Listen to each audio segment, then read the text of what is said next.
আজ একটুও ভালো নেই কারো মন। স্বাধীন দেশেও তিলোত্তমা কেন হচ্ছে আমার বোন। যে হাতটা পরাতো রাখি আজ সেই তিলোত্তমা। দাদা হয়ে কেমন করে করি নিজেকে ক্ষমা। কিসের আজ রাখি বন্ধন অনিরাপদ এই দেশে। পিশাচগুলো ভিড়ের মাঝে দেখো আছে ছদ্মবেশে। কিছু কাপুরুষের জন্য আজ পুরুষ জাতি কলঙ্কিত। সব মা বোনেদের জন্য আজ মন ভীষণ আতঙ্কিত। অপরাধ বোধ জাগছে মনে, কোনো মা বোন নিরাপদ নয়।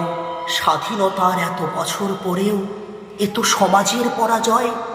স্বাধীনতার এত বছর পরেও এ তো সমাজের পরাজয়। নমস্কার। রাখি বন্ধনের বোনেদের এবং দিদিদের অনেক অনেক শুভেচ্ছা ও অভিনন্দন। আমার তিলোত্তমা বোনটির অপরাধীরা শাস্তি পাক এই প্রার্থনাই করি। জাস্টিস ফর আরজি কর।